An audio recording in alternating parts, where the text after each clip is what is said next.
আসসালামু আলাইকুম। আজকে আমরা নবম দশম শ্রেণীর পদার্থবিজ্ঞান বইয়ের অষ্টম অধ্যায় আলোর প্রতিফলন নিয়ে আলোচনা করব। তো প্রথম হচ্ছে অবতল দর্পণের বাস্তব প্রতিবিম্ব গঠন করা, যেখানে লক্ষ্যবস্তু থাকবে অসীম ও বক্রতার কেন্দ্রের মধ্যে। তো প্রথমে হচ্ছে আমরা একটি অবতল দর্পণ এঁকে নিয়েছি। এমপি এম প্রয়োগ হচ্ছে একটি অবতল দর্পণ, এফ প্রধান ফোকাস, সি বক্রতার কেন্দ্র, এফ পি এফ প্রয়োগ হচ্ছে প্রধান অক্ষ। ঠিক আছে, তো বলছে লক্ষ্যবস্তু অসীম ও বক্রতার কেন্দ্রের মাঝে হবে। তো আমরা এই ক্ষেত্রে অসীম ও বক্রতার কেন্দ্রের মাঝে একটি লক্ষ্যবস্তু এঁকে নেই। লক্ষ্যবস্তু এ বি। তাহলে এখন লক্ষ্যবস্তু বি হতে একটি আলোকরশ্মি আমরা প্রধান অক্ষের সমান্তরালে দর্পণে আপতন করাবো।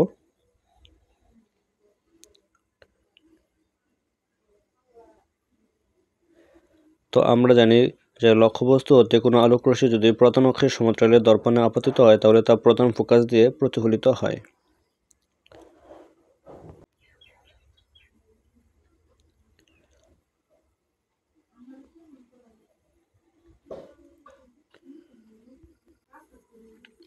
তাহলে আবার আমরা আরেকটি আলোকরশ্মি যদি লক্ষ্যবস্তু বি হতে প্রধান ফোকাস দিয়ে দর্পণে আপতন করি,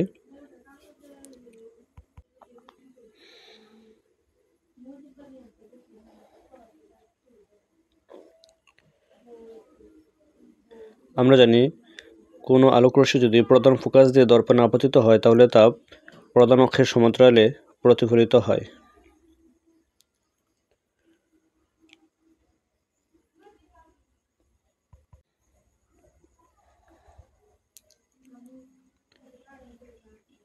তাহলে প্রতিফলিত রেখা দুটি পরস্পর আই বিন্দুতে মিলিত হয়।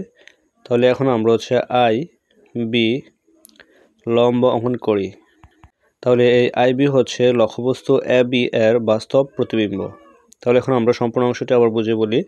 প্রথমে হচ্ছে আমরা এমপি এম প্রয়োগ একটি অবতল দর্পণ নিব, যেখানে পি মেরু, সি বক্রতার কেন্দ্র, এফ প্রধান ফোকাস এবং এফ পি এফ প্রয়োগ হচ্ছে প্রধান অক্ষ। একটি লক্ষ্যবস্তু এ বি যা অসীম ও বক্রতার কেন্দ্রের মাঝে স্থাপন করা হয়েছে। লক্ষ্যবস্তু বি হতে একটি আলোকরশ্মি প্রধান অক্ষের সমান্তরালে দর্পণে আপতিত হলে তা প্রধান ফোকাস দিয়ে প্রতিফলিত হয়। আবার আরেকটি আলোকরশ্মি প্রধান ফোকাস দিয়ে দর্পণে আপতিত হলে তা প্রধান অক্ষের সমান্তরালে প্রতিফলিত হয়। প্রতিফলিত রেখা দুটি পরস্পর হচ্ছে আই বিন্দুতে মিলিত হয়। এখন আমরা আই বির লম্ব অঙ্কন করি। তাহলে আই বি হচ্ছে লক্ষ্যবস্তু এ বি এর বাস্তব প্রতিবিম্ব। তাহলে এখন প্রতিবিম্বের অবস্থান হচ্ছে বক্রতার কেন্দ্র এবং প্রধান ফোকাস এর মাঝে। তাহলে আমরা লিখতে পারি প্রতিবিম্বের অবস্থান বক্রতার কেন্দ্র ও প্রধান ফোকাসের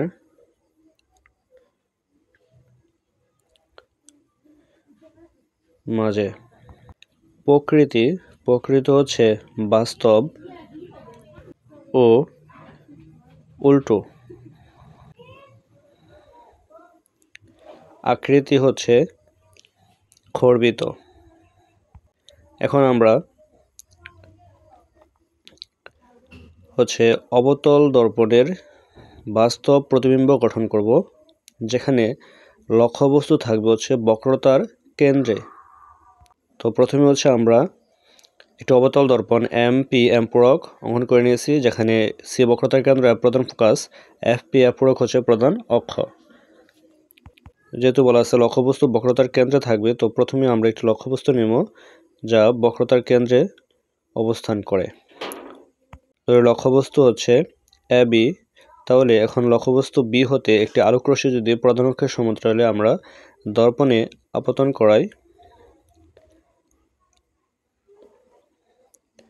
তাহলে তা প্রধান ফোকাস দিয়ে প্রতিফলিত হবে।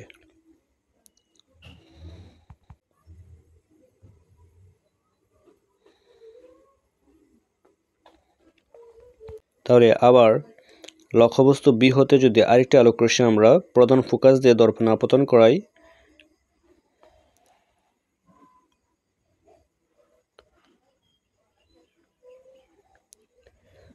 ওই আপতিত রশ্মিটি হচ্ছে প্রতিফলনের পর তা প্রধান অক্ষের সমান্তরালে প্রতিফলিত হবে।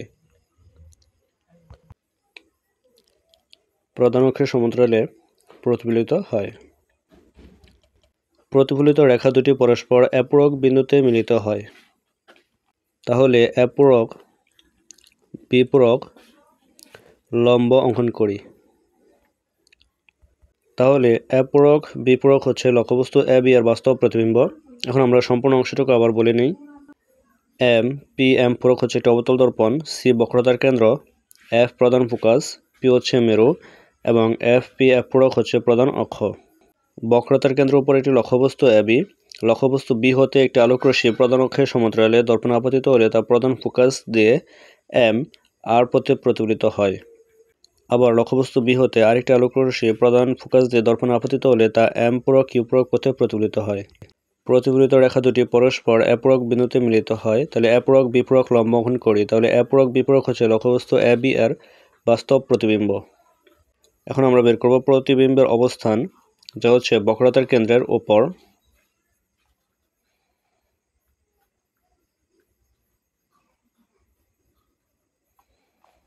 এবং প্রকৃতি হচ্ছে বাস্তব ও উল্টো।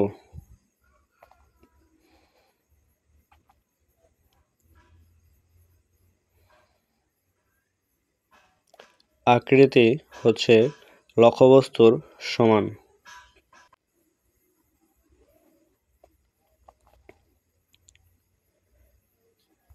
আশা করি ক্লাসটা আপনাদের ভালো লেগেছে। যদি ভালো লেগে থাকে তাহলে অবশ্যই কমেন্টে জানিয়ে দেবেন এবং আমার চ্যানেলটিকে সাবস্ক্রাইব